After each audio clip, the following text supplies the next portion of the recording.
नमस्ते बच्चों। आज मैं आप लोगों को क्लास 7 बसंत का पाठ एक तिनका, जिनके कवि अयोध्या सिंह उपाध्याय हरिऔंध जी है, इसका मैं एमसीक्यू पढ़ाने जा रही हूँ। क्योंकि बच्चों इस बार आप लोगों को एमसीक्यू भी एग्जाम में पूछे जाएंगे। एक तिनका पाठ तो आप पढ़े होंगे कि मैं घमंडों से भरा ऐंठा हुआ, एक दिन जब था मुंडेरों पर खड़ा, अचानक दूर से उड़ता हुआ तिनका आँखों में पड़ा। तो बच्चों यह एक तिनका पाठ है और आपके क्लास के बहुत सारे चैप्टर का मैं एमसीक्यू पढ़ा चुकी हूँ। फुल एक्सप्लेनेशन, समरी और क्वेश्चन आंसर भी पढ़ाई हूँ और हिंदी व्याकरण भी मैं पढ़ा चुकी हूँ। तो उन सबको देखने के लिए आप ऊपर दिए गए आई बटन पर क्लिक करके देख सकते हैं, या नीचे दिए गए डिस्क्रिप्शन बॉक्स में देख सकते हैं, या प्लेलिस्ट में जाकर आप देख सकते हैं। और बच्चों अभी हम लोग पाठ शुरू करेंगे एक तिनका पाठ का एमसीक्यू। तो इसमें पैराग्राफ दिया गया है कि मैं घमंडों से भरा ऐंठा हुआ, एक दिन जब था मुंडेरों पर खड़ा, अचानक दूर से उड़ता हुआ एक तिनका आँख में मेरी पड़ी। तो इसमें क्या अर्थ है? व्याख्या है कि कभी अपनी छत के किनारे पर घमंड से चूर अर्थात अपने आप पर गर्व करता हुआ खड़ा था।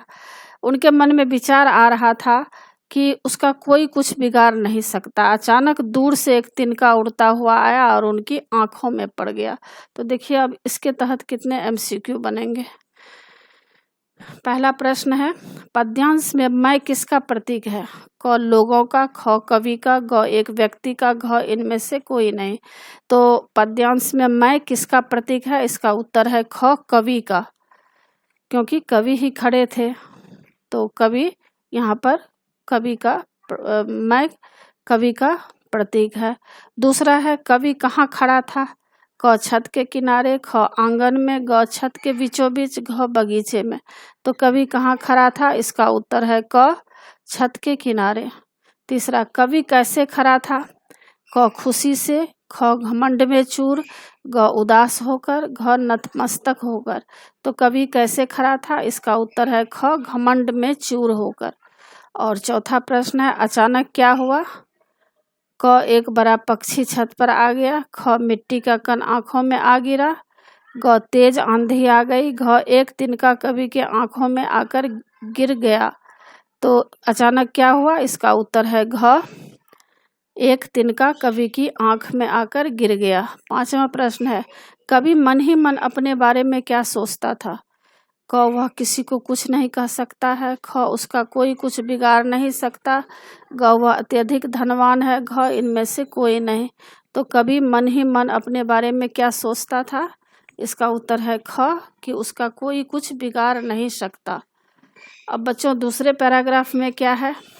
मैं झिझक उठा हुआ बेचैन सा लाल होकर, आंख भी दुखने लगी, मूठ देने लोग कपड़े की लगे, ऐंठ बेचारी दबे पांव भगी।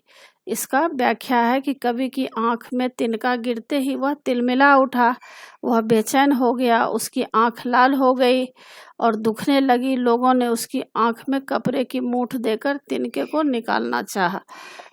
तो अब देखिए इसके तहत कितने एमसीक्यू बनेंगे। पहला प्रश्न है, कवि क्यों झिझक गया?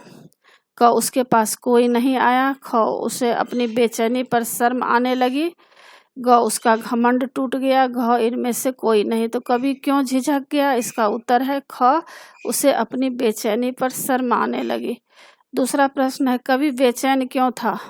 क वह आंधी तूफान में फंस गया था, ख उसकी आंख में तिनका चला गया था, ग वह तेज बारिश आ गई थी और घ वह मुसीबत में घिर गया था। तो कवि बेचैन क्यों हो गया था? इसका उत्तर है ख उसकी आंख में तिनका चला गया था। तीसरा प्रश्न है, आंख में तिनका जाने का क्या हुआ? क आंखें दुखने लगी, आंख लाल हो गई, ग वह दर्द से परेशान हो गया, घ दिए गए सभी। तो आंख में तिनका जाने पर क्या हुआ?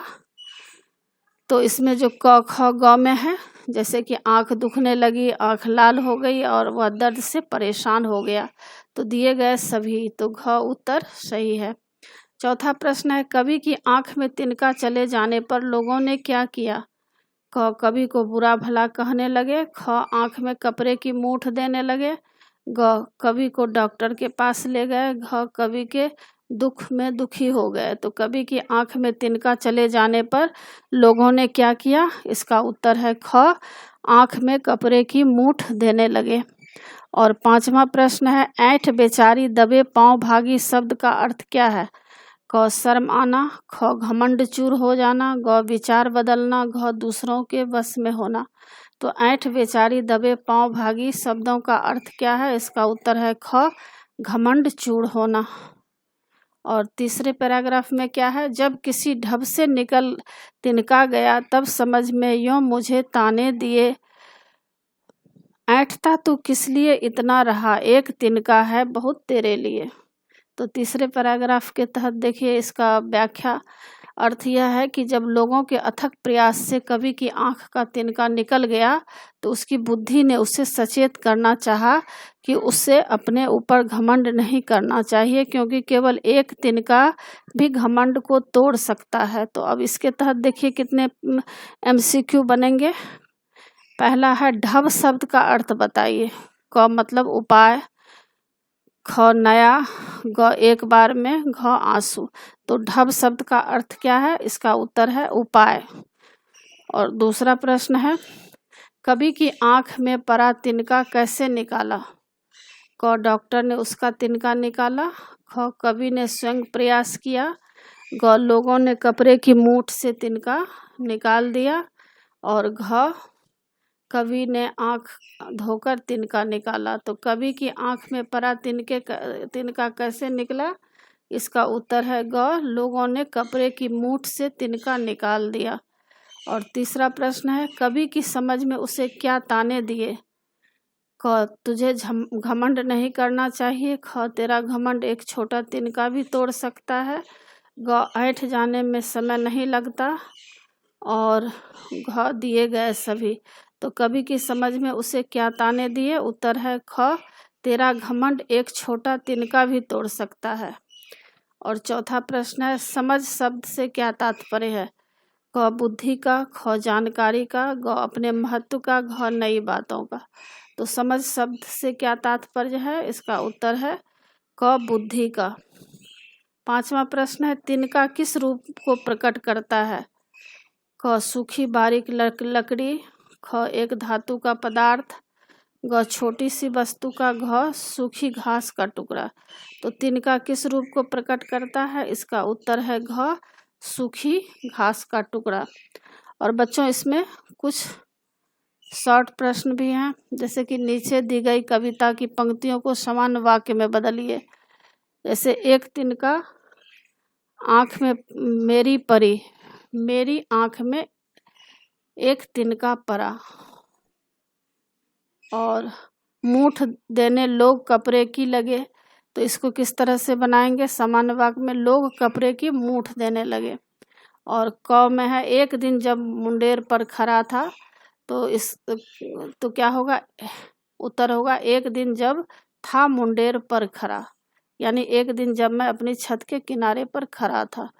ख का है, लाल होकर आँख भी दुखने लगी। तो इसका है, लाल होकर आँख भी दुखने लगी, आँख में तिनका चले जाने के कारण आँख लाल होकर दुखने लगी। ग में है, ऐंठ बेचारी दबे पाँव भागी। तो जब आँख में बहुत दर्द हुआ तो कवि का घमंड भी टूट गया। और घ का है, जब किसी ढब से निकल तिनका गया, मतलब जब किसी ढब से निकल तिनका गया, किसी तरीके से आँख का तिनका निकाला गया। तो इसी के साथ बच्चों पाठ की समाप्ति होती है। आशा है आप लोगों को सारा पाठ अच्छी तरह समझ में आ गया होगा और एग्ज़ाम के लिए तैयार कर लीजिएगा। और आप बच्चों मेरे चैनल देवजनागरी को सब्सक्राइब कीजिएगा, और सब्सक्राइब के बगल में बेल आइकन बटन है, उसे क्लिक कीजिएगा, लाइक कीजिएगा और शेयर कीजिएगा। कमेंट्स ज़रूर कीजिएगा कि आपको यह पाठ कैसा लगा। नए पाठ के साथ फिर मैं मिलूँगी बच्चों। धन्यवाद।